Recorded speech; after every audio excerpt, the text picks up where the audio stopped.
Et nous sommes en direct. Bonjour à tous et à toutes. C'est un plaisir de vous recevoir pour cette superbe conférence. Chers amis, ici, je vous emmène au soleil. Et oui, on va prendre l'avion, on va mettre le petit avion et on va s'envoler très très loin, 11 heures d'avion pour atterrir où, chers amis?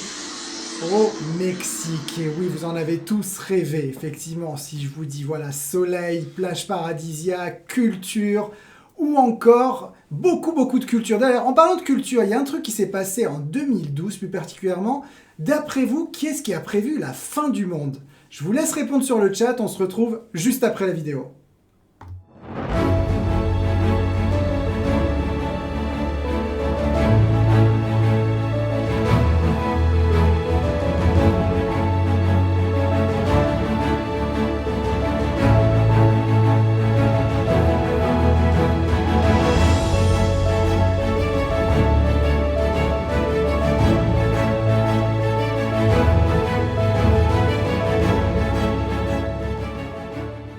Alors, qui est-ce qui a prévu la fin du monde? Vous en souvenez sûrement en 2012, chers amis. En 2012, eh bien, je vais vous raconter mon anecdote, justement. Qui a déjà, pour répondre à la première question, qui a prévu la fin du monde? Vous le savez sûrement, c'est bien sûr les Mayas. Mais qu'est-ce qui s'est passé? Pourquoi les Mayas, une civilisation datant de tant d'années, a prévu la fin du monde en 2012, comme par hasard? C'est bizarre quand même.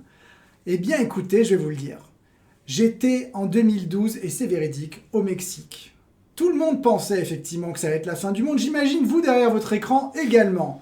Et alors, qu'est-ce qui s'est passé au Mexique? C'était assez rigolo. Tout le monde se rassemblait à côté des temples. Moi, j'étais plus particulièrement à Chichén Itzá, je me souviens très bien. Et là, on était avec des milliers de personnes. On avait l'impression que à minuit pile, il y allait avoir, vous savez, comme dans le cinquième élément, que la tour, le temple allait exploser, qu'il allait avoir un faisceau lumineux qui allait partir au ciel. Véridique. Et donc, les gens ont attendu, des milliers de personnes qui ont attendu. J'imagine comme vous, derrière l'écran, n'hésitez pas à nous témoigner sur le chat. Et donc, effectivement, non, les Mayas n'ont pas prédit la fin du monde. La preuve, on est toujours là, heureusement, j'allais vous le dire. Hein. Et donc, effectivement, c'était la fin d'un cycle, plus particulièrement. Donc, la fin d'un cycle que les Mayas avaient prédit, un nouveau cycle qui a redémarré. Donc, voilà un petit peu la petite anecdote sur la fin du monde. Bien sûr, on va vous parler d'histoire, hein, forcément, de ces Mayas, des Aztèques, des colonisations espagnoles du XVIIIe siècle, et bien sûr, l'indépendance qui a été obtenue en 1821 du pays, hein.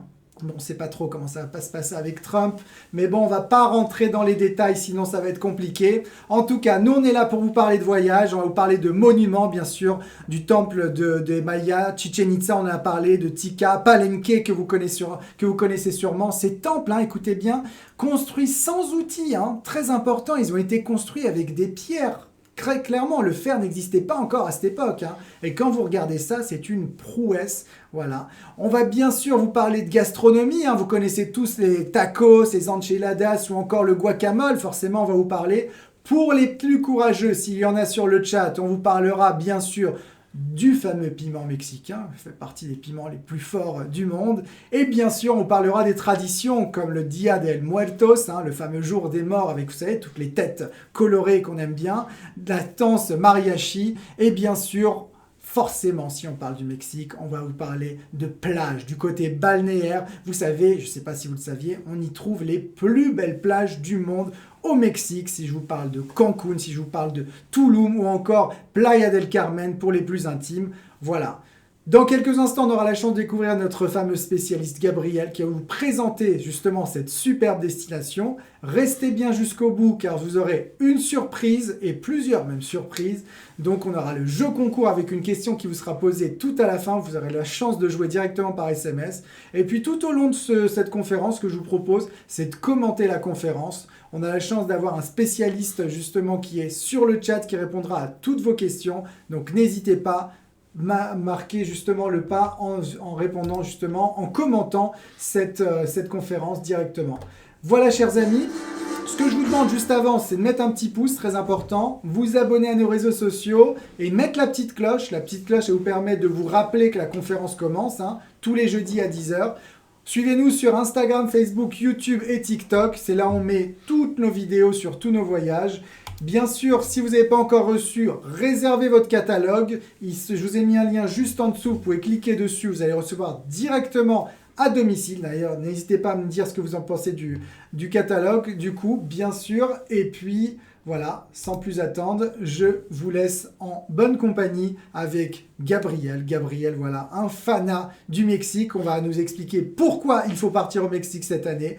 Pourquoi, effectivement, qu'est-ce qu'il y a à voir au Mexique? Quel est le côté culturel? Quel est le côté balnéaire? Ses anecdotes? Bref, vous allez le voir. Que la fête commence. Salut Gabriel, comment ça va? Hola, hola, ¿cómo estás? Ah, muy bien, muy bien. On est bien là, on commence fort. Parfait, parfait. Alors, je te laisse te présenter en quelques secondes avant de commencer justement cette belle conférence du coup sur le Mexique. Super, donc me voilà, Gabriel, spécialiste Amérique latine.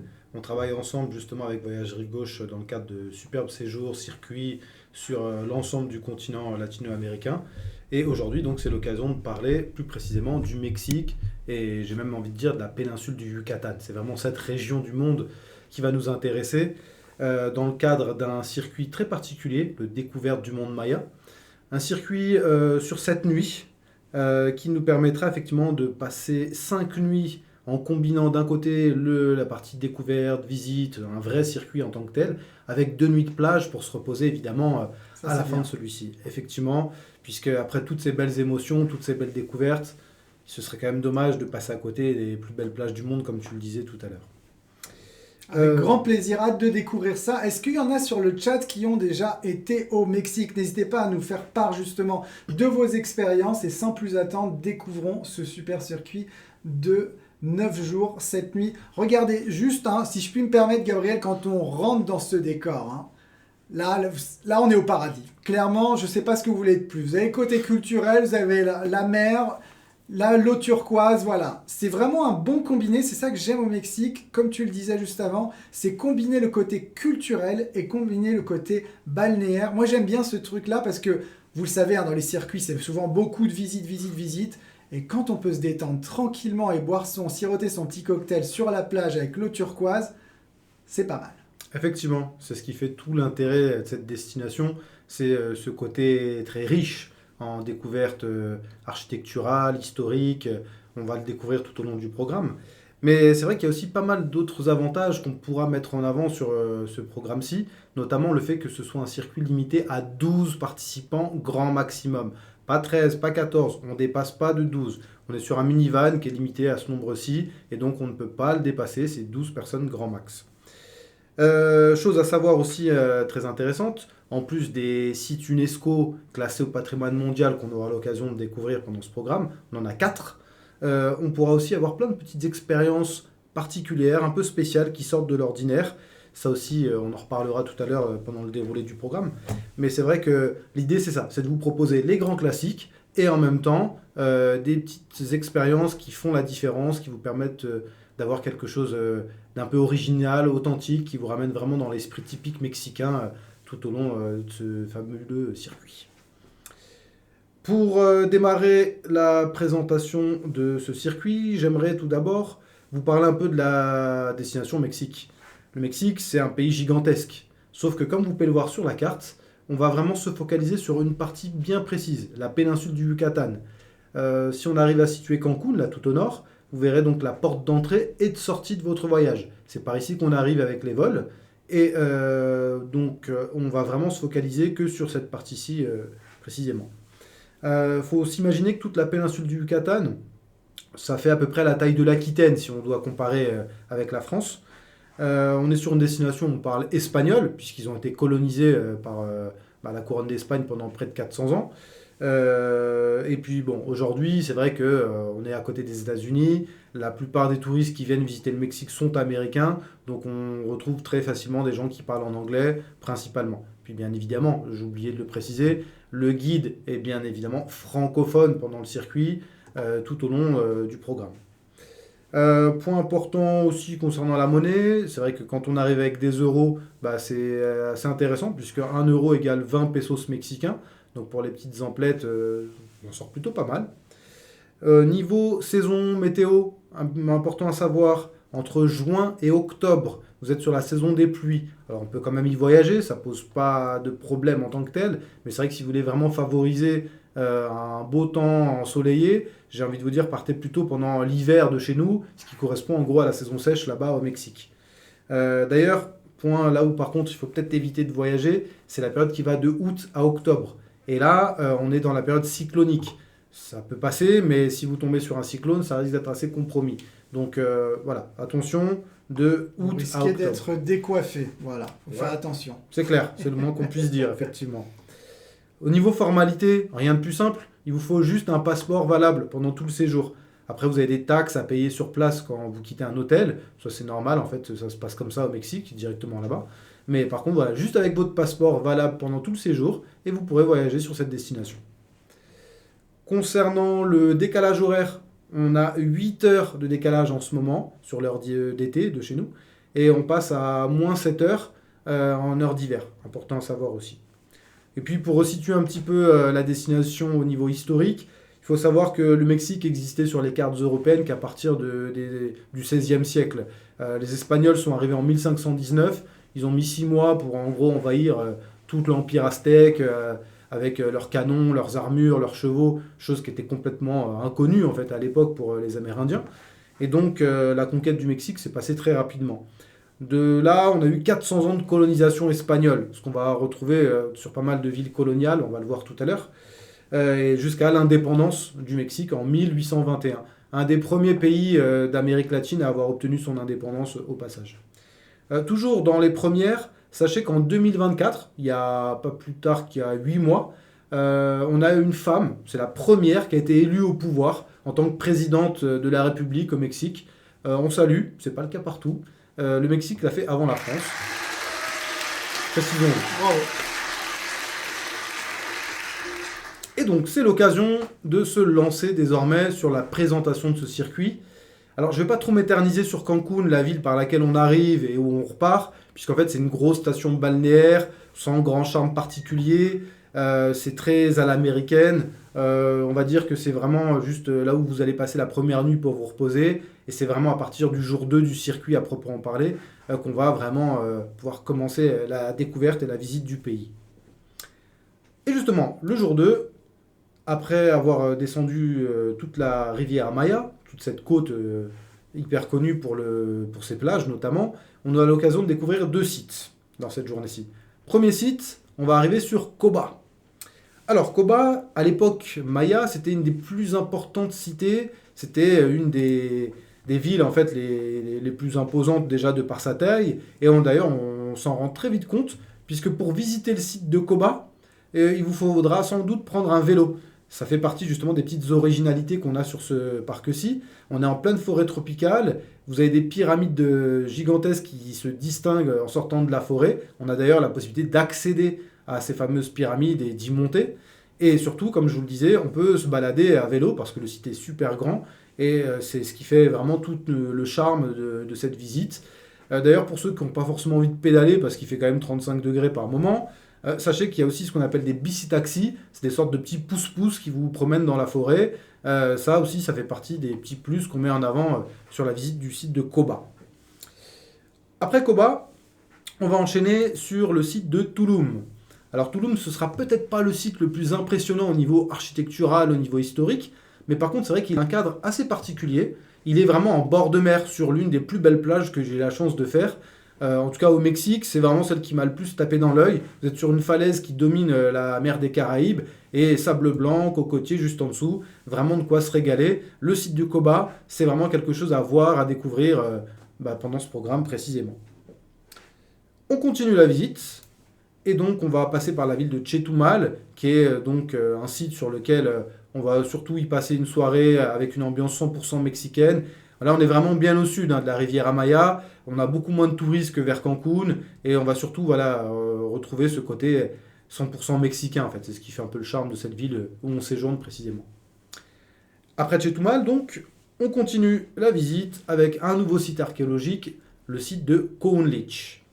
Coonlich, pareil, pas forcément le site le plus impressionnant qui soit, il est assez petit quand on regarde bien, mais c'est vrai qu'il y a une ambiance assez particulière, on est toujours en pleine forêt tropicale, on a surtout des pyramides qui se distinguent, notamment celle des masques, qu'on va pouvoir voir sur les photos juste après. C'est vraiment un site qui permet de casser un peu la route, qui est assez longue, il faut l'avouer, jusqu'à la prochaine étape de Palenque.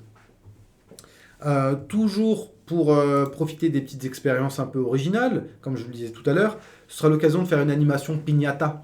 Pour ceux qui ne le savent peut-être pas encore, la piñata, vous savez, c'est cette tradition mexicaine qu'on fait chez nous, surtout pour les anniversaires, qui consiste à taper en fait dans une sorte de figurine avec plein de bonbons dedans. On vous bande les yeux, vous avez un bâton et vous devez essayer de taper la figurine pour faire tomber les bonbons. Ça, c'est une des petites visites sympas aussi qu'on organisera pendant votre séjour au Mexique. Et donc, après tout ça, on va pouvoir arriver sur mon site archéologique préféré, le site de Palenque. Palenque, ce qu'il a de spécial, c'est que déjà, à l'époque, c'était peut-être la plus grandiose des cités mayas. C'est un site où ils avaient un observatoire qui permettait de connaître tout sur les étoiles, sur l'astronomie. Les Mayas étaient très friands de tout ça, puisque tout leur calendrier, tous les grands événements de leur vie étaient rythmés par le soleil, par les dieux. C'est comme ça que ça se passait un peu comme chez les Égyptiens, on va dire, à l'époque. Mais surtout, en fait, le site de Palenque, ce qui fait sa beauté, c'est qu'on est au cœur d'un immense parc national en pleine jungle tropicale, qui est classé par l'UNESCO, une fois de plus, avec une ambiance très particulière. Vous avez souvent le matin la brume qui se lève, c'est un petit côté mystique qui sort vraiment des sentiers battus. Vous êtes vraiment sur quelque chose de très sauvage. Vous avez les singes hurleurs qui crient partout autour de vous, des toucans qui passent au-dessus de votre tête. Et puis surtout, c'est un des sites parmi les mieux conservés sur la destination. Donc c'est vrai que Palenque, ça reste vraiment un des incontournables qu'il ne faut absolument pas louper, même s'il faut l'avouer, il y a du trajet quand même pour y accéder, mais c'est une région qui mérite totalement d'être découverte. Au passage, on connaît le trésor de Toutankhamon en Égypte. Sachez qu'on a à peu près un équivalent sur Palenque avec le tombeau du roi Pakal. C'est justement sur ce temple-là qu'on voit en photo qu'on a découvert tous ces masques, ces bijoux de jade qui sont exposés dans le plus grand musée du monde aujourd'hui. C'est sur ce site de Palenque qu'on a eu la chance de découvrir tout ça il y a à peu près 50 ans. Après le site de Palenque, on va enchaîner un peu plus au nord sur la ville coloniale de Campeche. Campeche, c'est tout simplement la seule et unique ville fortifiée de tout le Mexique. C'est d'ailleurs pour ça qu'elle est aussi classée au patrimoine mondial par l'UNESCO. Vous allez retrouver tous ces canons qui dominent la mer. Vous avez tous ces remparts sur lesquels on peut se promener, notamment au coucher du soleil. C'est vraiment quelque chose que je vous recommande totalement de faire. C'est d'ailleurs prévu pendant le programme.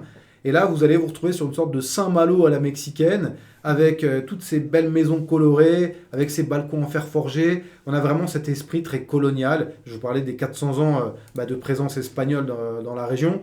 Voilà, on le ressent totalement quand on est sur une ville comme Campeche précisément. À partir de cette étape-ci, ça vous permet aussi de remonter un peu plus vers le nord du Yucatan et arriver sur la prochaine étape qui sera Uxmal. Alors Uxmal, c'est un site archéologique dont on va parler dans un instant, mais je vais surtout vous parler des petites animations, des petites expériences particulières qu'on va avoir pendant le programme. Ce sera notamment l'occasion de participer à un rite de purification avec un chaman, avec de la médecine traditionnelle maya, amérindienne quand on regarde bien. Et c'est vrai que ce sera l'occasion de laver tous vos péchés, pour ceux qui en auraient peut-être. Ce serait effectivement une expérience bien sympa où vous pourrez rencontrer un peu les Amérindiens, de voir qui sont les vrais Mexicains. Ça fait partie de ce genre d'originalité qu'on met en avant pendant le programme. Pareil, en plus de ce rite de purification avec le chaman dont je vous parlais, on va aussi faire la visite du musée du chocolat. Le chocolat qui, à la base, vient du Mexique, chose qu'on ne sait pas forcément. Et c'est vrai qu'à la base, c'était la boisson des dieux, c'était une boisson sacrée, ça n'avait rien à voir avec ce qu'on a aujourd'hui en Chocapic, hein, c'est pas du tout la même chose. Là, on parlait vraiment d'une boisson que seuls les plus prestigieux rois avaient le droit de boire. Et ça, justement, c'est ce qu'on vous expliquera pendant la visite de ce fameux musée. Ensuite, vous aurez aussi la possibilité de déjeuner sur un resto traditionnel avec des plats typiques comme le pollo pibil, c'est-à-dire du poulet avec une sauce au chocolat, justement. Alors, ceux qui voudront manger quelque chose de plus classique l'auront aussi, hein, bien évidemment, mais c'est vrai que le pollo pibil, c'est vraiment le plat traditionnel du Yucatan, tout ça avec un spectacle, des musiques typiques qui vous seront proposées pendant le déjeuner du côté d'Uxmal. Et donc, pour en arriver au site archéologique en lui-même. Je vais vous parler voilà, de ce site que j'apprécie énormément parce qu'il est assez différent déjà au niveau du cadre. C'est vrai que contrairement au premier site où il y avait beaucoup de forêts, où c'est très tropical, là ici on va se retrouver sur une région beaucoup plus sèche, avec beaucoup de buissons, beaucoup de vallées, c'est plein de petites collines un peu partout. Et puis vous avez plein d'iguanes assez balèzes, hein, d'ailleurs, limite des varans par moment, on se poserait la question. Et puis c'est aussi un style architectural très différent. On est sur le style Puuk, comme il l'appelle. Vous avez des représentations du dieu Chahak, le dieu de la pluie, puisqu'en fait, dans cette région, il manquait beaucoup d'eau, forcément. Donc on s'imagine qu'ils avaient une grande adoration pour la pluie. C'est vrai que c'était hyper important. C'est ce qui leur permettait de faire pousser leur fameuse récolte de maïs, sans quoi la population ne mangeait pas. Donc vous imaginez bien toute l'importance que ce dieu Chahak avait dans la région. Le site d'Uxmal, un incontournable. Et c'est ce qui nous permet ensuite d'arriver du côté de Mérida. Mérida, un peu comme Campeche qu'on a vu tout à l'heure avec ses remparts, c'est à nouveau une ville coloniale. C'est tout simplement la plus grande ville de la région du Yucatan. Ici, on a vraiment ce côté très colonial aussi bien mis en avant. Vous avez cette grande place où vous avez souvent de belles demoiselles habillées en tenue traditionnelle. Vous avez aussi tous les petits muchachos avec leur chapeau, leur sombrero sur la tête. C'est ici qu'on va retrouver effectivement l'âme du Mexique, sur notamment le Zócalo. Le Zócalo, c'est la grande place traditionnelle. Vous avez la fontaine, la grosse cathédrale juste derrière. Bref, l'image typique traditionnelle avec les mariachis qui vous jouent un air de musique typique mexicaine. Voilà, ça, effectivement, c'est Mérida, ces maisons colorées, ces balcons en fer forgé, une fois de plus. On est sur un esprit 100% andalou, andalou mexicain, comme on le retrouve souvent en Amérique latine. C'est quand même très coloré, hein, c'est assez impressionnant. Moi, ça me fait penser un petit peu à Cuba. C'est vrai qu'on a les mêmes petits airs, hein, c'est vrai que c'est sympa, cette colonisation espagnole qu'on retrouve. Et c'est très beau. N'hésitez pas à nous dire sur le chat hein, c'est ce que vous préférez. Et surtout, moi, ce que j'aimerais, c'est savoir quel est votre temple préféré. Car Gabriel nous présente différents temples. N'hésitez pas à nous dire justement quel est votre temple préféré pour qu'on puisse échanger là-dessus. Et sans plus attendre, on va du coup continuer sur de la couleur avec Izamal. Parfaite transition, c'est ce que j'allais te dire. Si tu aimes la couleur, effectivement, tu vas être servi, Lucas. On était sur du rose, sur du bleu, sur du vert. Là, on va passer au jaune avec Izamal, notamment avec ce monastère assez imposant, mais tout de jaune. Effectivement, c'est ce qui fait la particularité de cette étape-ci. Il n'y a pas grand-chose à voir dans la ville, mais c'est vrai que ce monastère-là, ce couvent, c'est ce qui mérite totalement la visite d'Izamal. Et puis Izamal, surtout, c'est juste à côté de Chichén Itzá. Évidemment, Chichén Itzá, tu en parlais tout à l'heure en préambule, c'est le site archéologique le plus connu du Yucatan. C'est aussi le plus proche de la rivière Maya, de Cancún. C'est d'ailleurs pour ça que c'est le plus visité. Alors c'est vrai que contrairement au site qu'on aura fait un peu avant, on va pas retrouver ce côté hyper authentique en plein dans la jungle. Là, c'est un peu un esprit un peu plus Euro Disney parce que y a beaucoup de monde, vous avez tous les vendeurs un peu partout. Mais ça reste effectivement un des grands incontournables. Ce sont des images que vous avez forcément déjà vues sur Internet ou à la télé. Chichén Itzá, c'est vraiment le site par excellence Maya qu'on ne peut pas louper quand on vient dans la région.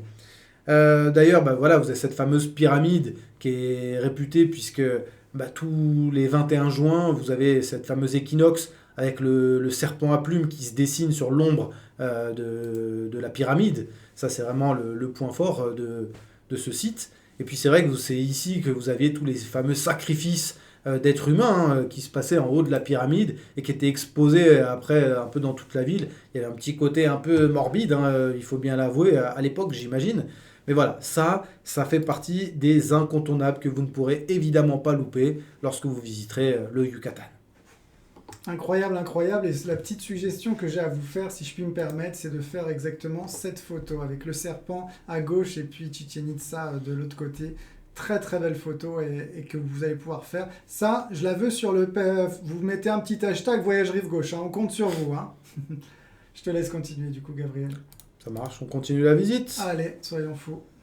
Et donc, on s'embarque pour un côté un peu plus typique, un peu plus traditionnel, en séjournant sur l'Hacienda Selva Maya. On va avoir la possibilité justement de déjeuner sur une ancienne hacienda, un bâtiment avec beaucoup de cachets, beaucoup de charme, qui a plus de 400 ans. Et ce qui fait la particularité de cette hacienda, c'est que déjà, on y mange super bien. Et en plus, vous avez ce qu'on appelle un cenote juste à côté. Vous savez, ce sont ces puits traditionnels. On a la possibilité de se baigner aujourd'hui. Alors à l'époque, c'était un lieu où on faisait des sacrifices. C'était des endroits sacrés pour les Mayas. Mais surtout, voilà, c'est vrai qu'aujourd'hui, c'est l'occasion d'une pause baignade bien méritée. Quand il fait plus de 30 degrés dans un pays tropical, ça reste effectivement quelque chose qu'il faut absolument voir. Vous avez des centaines de cenotes un peu partout, mais celui de la Selva Maya s'avère sans doute un des plus intéressants à faire, surtout que vous y êtes précisément pour le déjeuner. Donc ça, c'est parfait, c'est l'occasion rêvée. Et donc, pour finir en beauté, après ces 5 nuits de découverte et de visite tout au long du Yucatan, on va terminer en beauté sur la rivière Amaya, cette fameuse côte qui longe la mer des Caraïbes. Et c'est ici que vous allez retrouver précisément tous ces beaux resorts, ces beaux hôtels.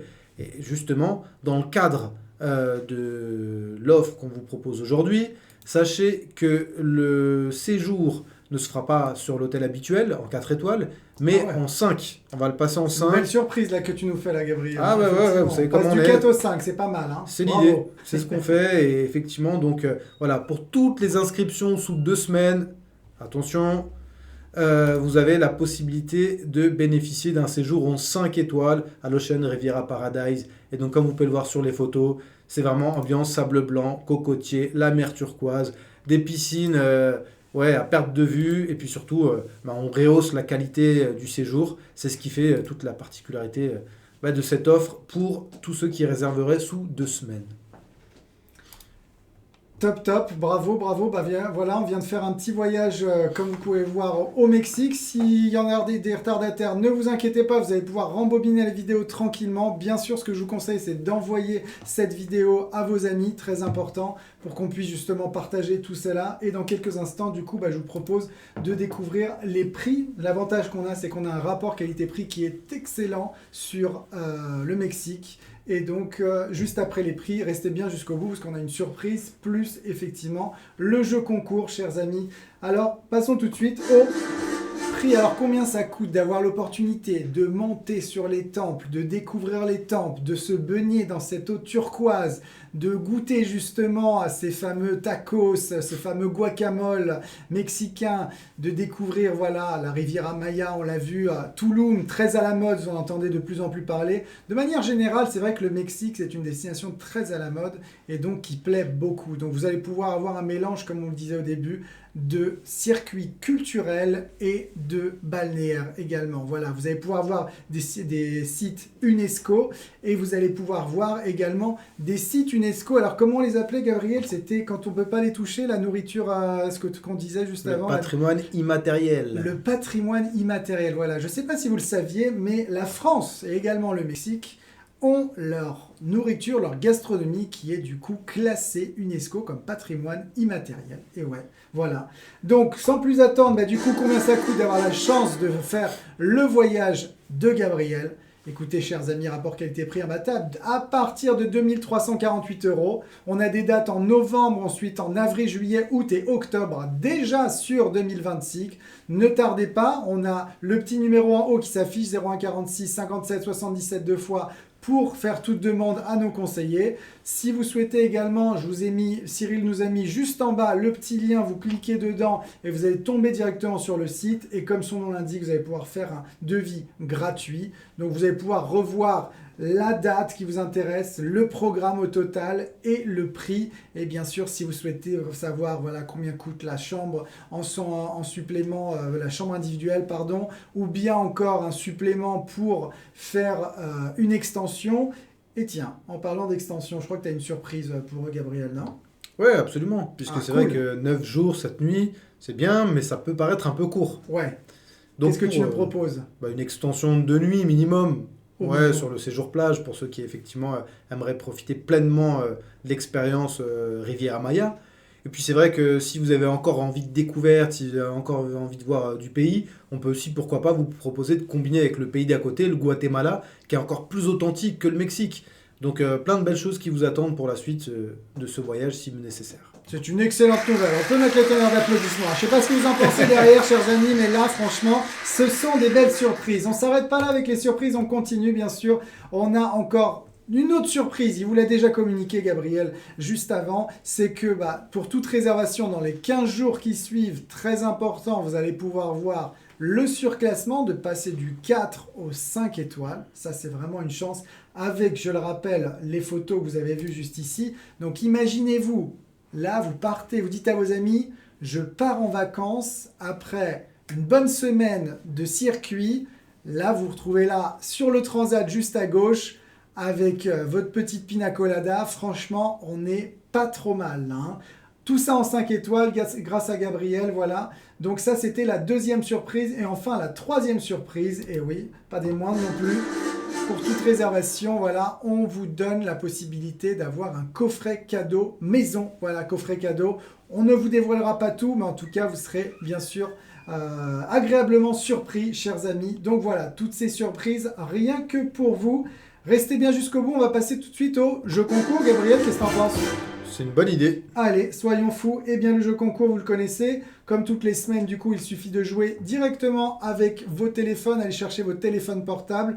Dans quelques instants, je vais vous afficher le numéro. Comme ça, vous allez pouvoir le noter d'ores et déjà. Vous ne perdez pas de temps. 07 49 20 75 45. Vous mettez votre nom, prénom, adresse mail et la réponse A, B ou C. Et donc, dans quelques instants, on aura la chance d'avoir un ou une gagnante. Vous allez avoir la question qui va apparaître juste ici. Et donc, peut-être l'un ou l'une d'entre vous remportera un super cadeau à boire avec modération. Sinon, je vais me faire taper dessus. Vous allez voir, c'est bien sûr la tequila. Voilà, la tequila. Forcément, hein, si vous partez au Mexique, il nous faut un peu de tequila, un peu de sel, un peu de citron. Et c'est parti pour passer des belles soirées. Mais on va pas trop en dire parce que sinon on va pas se mettre bien. Ok, on continue du coup. Voici la question, chers amis. Quelle civilisation a vu le jour dans la région du Yucatan? Est-ce que c'est la réponse A, les Aztèques? Est-ce que c'est la réponse B, les Mayas? Ou est-ce que c'est la réponse C, les Incas? Je le répète, le jeu se fait directement en envoyant un SMS au numéro suivant, 07 49 20 75 45. Et donc vous mettez votre nom, prénom, adresse mail et la réponse, juste vous mettez A, B ou C. Et donc on aura peut-être un ou une gagnante. Alors, on me dit dans l'oreille, très sympa, exceptionnellement pour vous, on va faire durer le jeu. On va faire durer le jeu, ce sera la première personne qui aura la bonne réponse. Donc ce que je vous propose, tout le monde a le droit de jouer, c'est gratuit hein, forcément. Et donc demain matin, on se retrouve sur notre page Facebook Voyage Rive Gauche et on vous annoncera le gagnant qui remportera du coup, bien sûr quoi Gabriel? La tequila! La tequila! Voilà, super, excellent, top. Voilà, chers amis, tout le monde peut jouer, je le répète. Du coup, vous avez la question qui s'affiche juste ici. Jouez par SMS. Pour ceux qui nous rejoignent et qui sont intéressés par ce voyage, vous pouvez rembobiner la conférence juste avant, voilà, pour revoir tout le détail. Et donc, vous allez pouvoir voir effectivement le détail de ce voyage. On était en train de vous présenter du coup ce fameux circuit, voilà, qui est le circuit au Mexique. Voilà, tout compris avec toutes les visites.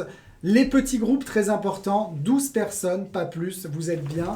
Et donc, l'avantage, c'est que vous allez pouvoir profiter voilà, d'un voyage complet, abordable. Vous allez encore pouvoir partir cette année. Bref, si vous êtes intéressé, 01 46 57 77 deux fois ou dans l'une de nos agences, que ce soit à Paris, Louvre, à Nice ou à Aix-en-Provence, vous êtes bien sûr les bienvenus. Voilà, chers amis, je te laisse le mot de la fin du coup à Gabriel. Adios muchachos, nos vemos pronto. Adios, merci bien, ciao ciao.